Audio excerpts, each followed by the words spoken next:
WNST has a basketball game and some All-Stars, and certainly, as Luke had pointed out on our Twitter, an entertaining evening of basketball for the NBA over the weekend. But for some writers and certainly for some executives and business people and marketing folks, it is quite the bonanza, the NBA All-Star game. Jared Zwerling checks in. He's one of our defending champions out on the NBA beat. He is an insider for Sports Illustrated. And, dude, the game doesn't mean much, but everything that goes on around the game, and I know you were tracking a number of different players around Los Angeles all weekend. Every one of them had not just an entourage, but a whole marketing pit crew with them, sort of like NASCAR brands, each and every one of them, right? Yeah, Nestor, first of all, thanks for having me on. Yeah, I think the NBA loves to have All-Star Weekend in Los Angeles. It's the perfect landscape and backdrop for the business side, the lifestyle, fashion style, you name it. All the agencies are out here, CAA, BDA Sports, Wasserman, so it's a great chance for those agencies to activate and also meet their players, representatives. So there's so much that goes on behind the scenes. I had a chance to definitely take in the flavor of that. Kyrie Irving had a really interesting day at Hotel Bel Air. It looked like a nature reserve, one of the most beautiful hotels I've ever seen, where he promoted the new up-and-coming Uncle Drew film out this summer. Had a chance to see Dwayne Wade up close for his movie screening for his upcoming documentary called Shot in the Dark about Chicago high school basketball. Kevin Love on Saturday revisited him at UCLA and had a chance to check out the brand new athletic performance center that's named after him, the brand new weight room there. And went there for Bruins senior night. So I thought everything there was named after Wooden. I thought that was kind of a rule, wasn't it?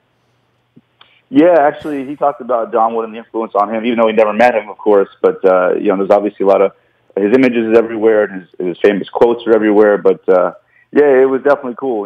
I think All-Star presents so many opportunities for these guys to take advantage of the landscape. Like I said, not to mention LA is where a lot of guys are in the summer. Half the NBA really is out here living. They train out here. They play pickup games at UCLA. They're all over the place. So it's really an interesting sort of combination from the summer to All-Star Weekend where guys really embrace everything that comes along their way off the court. I really didn't realize that L.A. is, where the NBA guys live. I guess, from the football perspective, guys live everywhere. They live their hometowns. They go to Florida. They go somewhere warm. But L.A. has become this hideaway, I guess, for NBA players in the offseason. There's not a whole lot of offseason there, though, bro, right? I mean, literally, right? Well, there's a lot of history with UCLA. Years ago, Magic Johnson really was a pioneer with that. He really facilitated pickup games in the 1980s, and all the Lakers played, and then other guys from other cities would come and follow Magic's lead. So through the years, the UCLA men's gym became the epicenter for really summer basketball. So beyond that, with the weather, and all those aspects, the agencies built their headquarters there. There's two major teams there, especially the Lakers. We all know what they mean from a global franchise standpoint. So LA became the spot. And, when you go around LA, really all areas of the city are accounted for. There's stuff going on in WeHo, Santa Monica, downtown. Even DeMar DeRozan went down to Compton to give back to his old area. He helped build a playground there for the underprivileged youth. So, the whole city has so many different touch points. It's really diverse and in that regard. So it's really almost like four cities in one, and a lot of different areas where players can go and really create their presence and do what they do best. Pardon my lack of, expertise on the NBA All-Star Game, but is there a festival around that? Is the convention center open up, kids shooting free throws, kids getting autographs, players coming in that aren't involved in the game, legends coming in? I mean, I've been to the Super Bowl 25 times now. I've done probably 15 baseball All-Star games, and it's sort of a traveling circus that it's become. I think of the NBA in those terms, but when I think of the NBA, I think of weed and limos in Las Vegas and parties and high-end liquor flowing. I mean, that's what I see it more as an adult party, not as a fan festival in the way that maybe some of the other things where the NHL thing is not just a shooting. I mean, we're all familiar with they dunk basketballs and all that kind of thing. But I'm talking about the outside of selling tickets that night. No, it's super glitzy, Nestor. You're right. The big travel for these guys is the Sprinter van, the Mercedes-Benz Sprinter van, which seats about 15 to 20 people. Some of them are customized.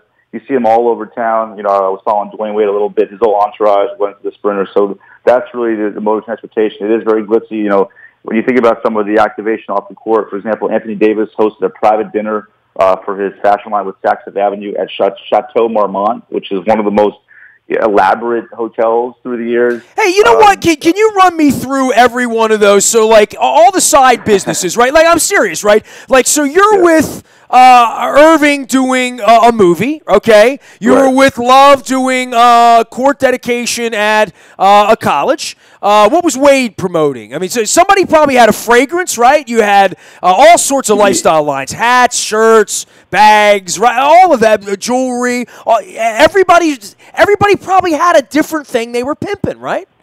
Well, what's most important to understand is that the NBA is so global, and we had 555 international total media. A lot of those were international.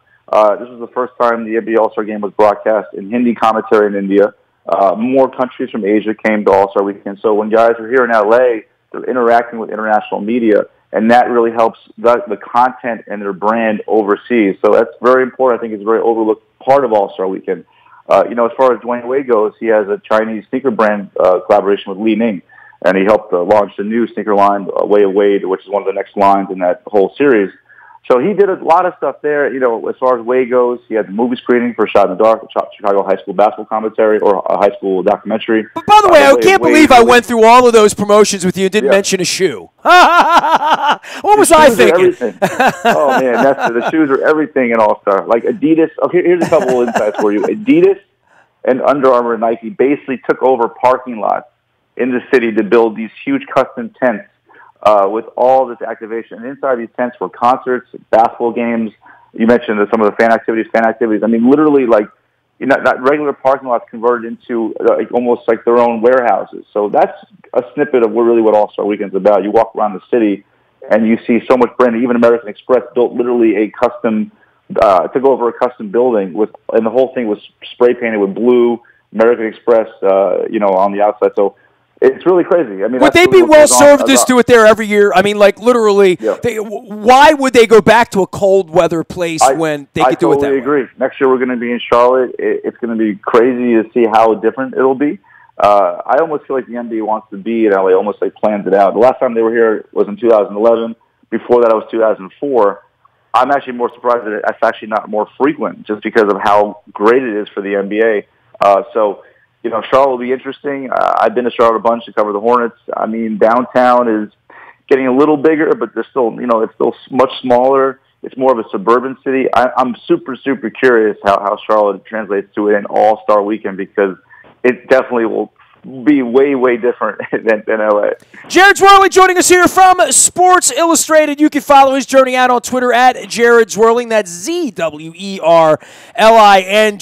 And you spent a little bit of time with Bradley Beal last week, and I guess from the local interest here, look, dude, it's the NBA. I'm still trying to figure out how anybody's going to beat the Warriors. That's what everybody's trying to figure out at this point. Yeah. And, you know, there's them and then there's everybody else. But the everybody else would be, well, you can't beat them unless you get to the finals. And I guess all of these teams in the East now sort of, you know, frothing, foaming, thinking, believing, let me get into a series with Toronto. Give me Boston in a short series. I'll take them on. And then there's Cleveland sort of waiting behind all of this. But, you know, the Wizards have been circling around. And, I mean, look at what's happened to the Atlanta organization, right? I mean, I remember when the Wizards were just chasing them. Now, you know, the Wizards are the team everybody's chasing in the Southeast. Yeah, you know, the biggest worry I have is John Wall. You know, he's out now, the D. He didn't play in the All-Star game. So, you know, it's a point guards league. You know that, Nestor. Sure. So that's the biggest question we're looking ahead, you know, where he'll be. He had a great playoff run last year. He had some big shots in the playoffs, one-game winner. So, Bradley Beal, like you mentioned, I did spend some time with him last week in D.C. It was cool. We were on the Wizards practice court, broke down his game, his signature moves, the step back, the jab step, the hesitation, isolation. So it was really interesting to kind of hear his insights on how he's evolved to complement John Wall. But, you know, as far as the Wizards' success goes, you know, it's been an interesting year. You know, you heard about John Wall marching Ortega getting into it, some beef there. There's definitely been a lot of injuries in Washington, so it all starts with John Wall. If he can really come back and really have a strong second half, the East is still sort of wide open. You know, the Cavs have 4 new players. They're looking good. The Celtics have dropped off a little bit. The Raptors are looking good. that number 3, number 4 spot is definitely pretty open. So the Wizards, I think, want that. They can get it if Wall and the guys show continuity. So that's up for them. We'll see if they can do it, because they're one of the few teams, Nestor, in the NBA that had continuity. They're one of the few teams that have the same starting 5 for the last 3-4 years. In the NBA today, with so much turnover, basically teams are in scramble mode now to try to get up to the Warriors and Rockets. But, the Wizards, we'll see. I mean, they definitely have the same starting 5, so hopefully they can make a little run here. You buying what the Rockets are selling so far? Certainly not going away at this point, right? I don't think they're going to beat the Warriors in a 7-game series. I mean, Chris Paul looks good as the off-the-ball guy alongside James Harden, but it's really simple to me. The Warriors have 4 All-Stars, and their bench is looking good.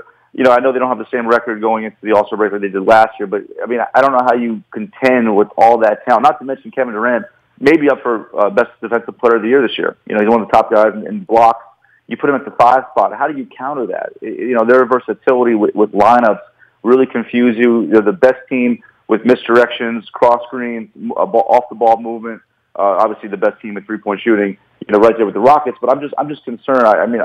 One thing I worry about with the Rockets is can James Harden, will he be healthy enough or have enough energy throughout a whole potential NBA Finals run? As much as Chris Paul's helping out, the focal point will be James Harden. The Warriors have enough guys that can kind of alleviate the pressure off Kevin Durant and Steph at times to get points up.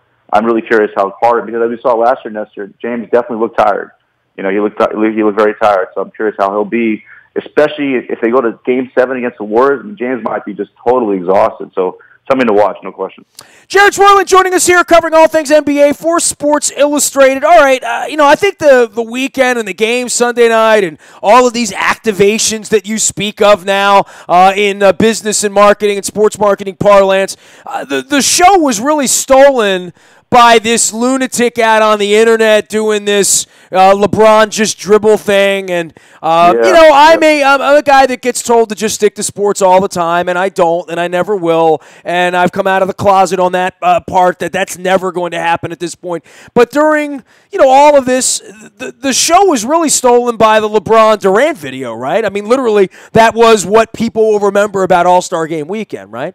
It's unbelievable, right? I mean, how much these guys are now the faces of social injustice conversation. The first question LeBron got when he sat down at All-Star Media Day on Saturday was about the Fox News comments, right? I mean, but that's not only for African Americans; it's also for Steve Kerr and Greg Popovich too, right? Absolutely, the whole league. I mean, here's the thing: the NBA players are the most recognizable athletes in America. They're not on the same level as Ronaldo and Messi and Neymar globally, but in the United States, they are the most recognizable athletes. So they're going to get those questions. And, with Donald Trump coming in and the racial divide and all these issues in this country right now, even the gun shootings, players and coaches are asked about that too. It's almost, it's almost like they're springboards for that conversation. And these players come from the most nitty-gritty, low-income areas in this country. So every player in the NBA knows somebody who's been shot. Everybody, that's what I'm saying. Literally. Yeah, so it really relates to what they've been through. I really applaud them for speaking out and being role models, beyond the court. So it'll continue. LeBron said, I'm not going to shut up and dribble. So, I really applaud these guys for coming out. And not to mention, too, I think one thing that's also overlooked, too, is that the media and players, I think the relationships are getting better in the sense that players are more open now than I think ever before. I've been covering the NBA for 10 years, and, at times you felt like you would go to a practice or shoot around or a post game, and, players seem a little closed off at times, but I think now that because the NBA is so much more off the court, lifestyle, these social issues, the conversations are really deeper and more meaningful. So I've been really impressed to see, how the questions are changing, how players are responding to them pretty openly. They're not hesitant to talk about it, and I think it's really great for everybody involved. For the second half of the season here, any team surprises, trades, things, caps to consider here, or teams that would be looking to tinker and make some sort of a run? The one team, maybe Oklahoma City Thunder, you have obviously Russell Westbrook, reigning MVP, Paul George, Carmelo Anthony, can these guys, the NBA doesn't have a lot of teams with 3 superstars. So can they make a run? That's one team to watch. In the East, I know this sounds a little crazy because, they don't have much star talent, but the Miami Heat, to me, The way that they're well coached, how hard they play defensively, Wade comes back, I think he's going to give them more of a spark, especially at home. They can be a team that can kind of get to that third or fourth spot, I think, especially that fourth spot. So I think they're a little bit deeper than the Wizards. We're talking about the Wizards just now. I think the Miami Heat have a little bit more depth now, especially with Wade back. So that's one team I'm watching. Can they make a climb? But, at the end of the day, man, the Cavaliers get 4 new guys, really athletic, good players. They still have LeBron James. It reminds me of Michael Jordan back in the 90s. You got to get through LeBron, who still looks fantastic, comes off an all-star MVP game. Definitely one of his best seasons, shooting percentage-wise and points in 10 years. He's still in his prime, right? I don't know how you get through that. Literally, he's still in his prime, right? He's still in his prime, and he's as athletic as he's ever been. The smartest guy in the league, and if you gets into a matchup with Kyrie Irving with the Celtics, LeBron knows Kyrie the best, and inside his mind of what he does on the court. So I don't see anybody beating the Cavs. And out west, I just think as much as the Thunder can make some noise, I just think there's just too much depth, talent, and all-star power with the Rockets and Warriors. Not to mention they just shoot the lights out, and they play defense too. Rockets have gotten better defensively. That's also something to watch. So that's maybe like my 2 storylines, the Thunder and the Heat. But beyond that, I just don't see anything really changing much at the top. Hey, we haven't done a whole lot of NBA around here this year, but it's great to visit with you as always. Jared Swerling out at Sports Illustrated, running around Los Angeles. Catch your breath, brother. I mean, these All-Star games at weekends, that's why I don't go. I'm too old. It'll wear me out, man. I read about Vegas a few years ago with Simmons, and I'm like, I can't roll at that pace anymore. I'm over 40. When you're in LA, you got to get used to one thing: being in an Uber, basically 90% of the time. You're stuck in traffic and in an Uber. Charlotte, I'm really curious. I guess it seems more of a walking city, hopefully, but that's LA for you. Go Airbnb right now, bro. Get it done. Get it done. Jared, thanks for coming on, man. Fly safely. We'll check in again come playoff time. Thanks, Ness. Appreciate it, man. You got it. Jared Swerling, NBA Insider at Sports Illustrated. You can find him out on Twitter at Jared Swerling. That's ZWERLING. You can find me out in the BuyAToyota.com audio vault 24 hours a day from anywhere in the world on your mobile device by downloading the TuneIn Radio app. We do come in crystal clear from anywhere in the world. Our morning newspaper ships directly to your email inbox free of charge each and every morning. It's all powered up by Planet Fitness at PlanetFitness.com, where it's still $10 a month to get in the best shape of your life. The Maryland Jockey Club and the Laurel and then coming Pimlico entries will also be involved in our morning newspaper as well. Last but never least, any breaking news when the Orioles decide to make Chris Tillman their 4th starter, you get it first on the WNST Tech Service. It's all brought to you by Coons Ford of Security Boulevard. Dennis Colatzos will be here on Thursday from 3 until 5, driving you home. It is the SSV on WNST. We got the Ray Lewis bus. We're on to our 4th bus now to Canton, Ohio. You can learn more under the Road Trips tab at WNST.net. Good times around here. You can always find me out on the web, nasty at WNST.net, Facebook, Twitter, LinkedIn, Snapchat, Instagram, and streaming live on our Facebook as well as our YouTube WNSTV channel. I'm Nestor. We are WNST.net, AM 1570, and WNST Towson, Baltimore, and we never stop talking Baltimore sports.